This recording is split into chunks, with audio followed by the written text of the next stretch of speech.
नीति आयोग की एक ऐसी रिपोर्ट आई है जो बेहद चौंकाने वाली है। अब आप ये सोचिए कि जिस पर सरकार खर्च कर रही 1.28 लाख करोड़ रुपए खर्च कर रही है और उसके बाद में स्थितियां क्या है।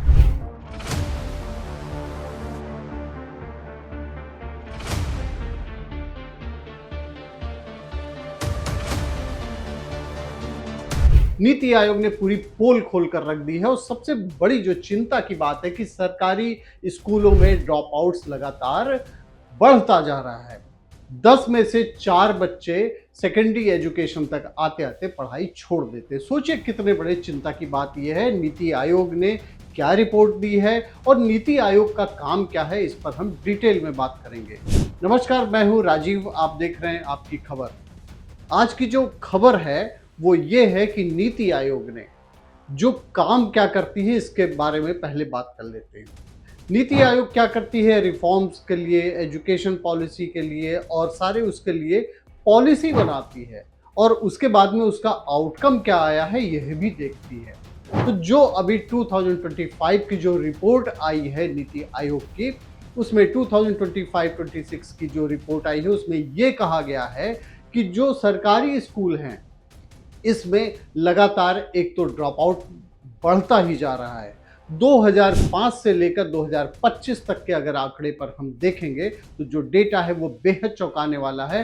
पहले सरकारी स्कूलों में जो एनरोलमेंट हुआ करता था वो 71% हुआ करता था 2005 में। 2025 तक आते आते एनरोलमेंट जो है वो 49% केवल रह गया। और इसमें सबसे बड़ी बात यह है कि जो बच्चे हैं वो जूनियर लेवल पर पढ़ते हैं और जो नेशनल एजुकेशन पॉलिसी लाई गई थी, नीति आयोग के द्वारा लाई गई थी, उसका इम्प्लीमेंटेशन करने के बाद में स्थितियां कोई सुधार होती हुई दिख नहीं रही हैं। एक और बहुत ही मज़ेदार चीज़ ये है कि जो टीचर्स जो पढ़ाते हैं बच्चों को, उनका जब टेस्ट होता है तो जो आउटकम आता है वो 60% बहुत कम ही पास हो पाते हैं। 10 to 15% का केवल डेटा है कि 10 to 15% 60% के ऊपर जा पाते हैं जो सी टेट और टेट को क्वालिफाई करते हैं। आप ये सोचिए कि जो टीचर जो अपने ही सब्जेक्ट को पढ़ा रहा है उसी में वो फेल हो जाता है और पास होने वालों की संख्या केवल 10 to 15%।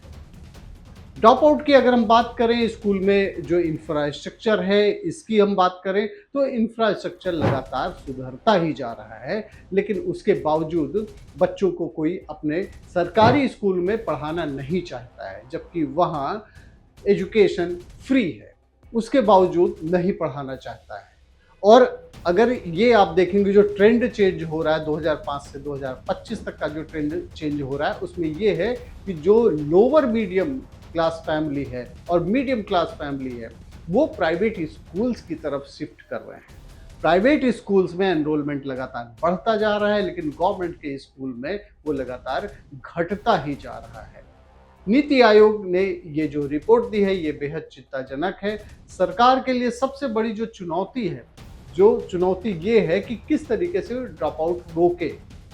अगर हम ड्रॉप आउट की अगर बात करें, अपर प्राइमरी लेवल की बात करें तो मेघालय इसमें सबसे ज़्यादा उसमें ड्रॉप आउट हो रहा है।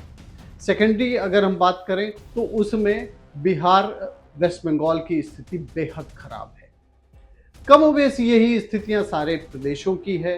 आप यूपी में देख लें, यूपी में भी लगातार ड्रॉप आउट बढ़ता जा रहा है। नीति आयोग ने एक और रिपोर्ट दी है जिसमें यह कहा गया है कि कई ऐसे स्कूल्स हैं जिसमें 50 से भी कम बच्चे हैं। बात सोचिए, वहाँ टीचर्स पढ़ा रहे हैं, सैलरी ले रहे हैं, 1.28 लाख करोड़ रुपए भारत सरकार खर्च कर रही है। 4 to 4.6% जीडीपी का जो है वो खर्च किया जा रहा है, जो कि ये कहा गया है कि अगले उसमें उसको 6% तक बढ़ाया जाएगा।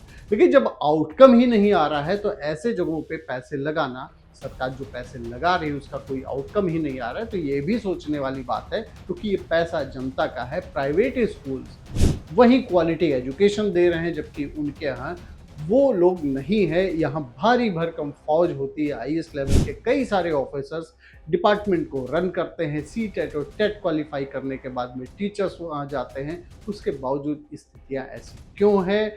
क्यों नहीं शिक्षा का जो एजुकेशन का जो लेवल है वो क्यों नहीं सुधर रहा है, इस बारे में आप क्या सोचते हैं, इस कमेंट सेक्शन में ज़रूर बताएँ। थैंक यू फॉर वॉचिंग आपकी खबर।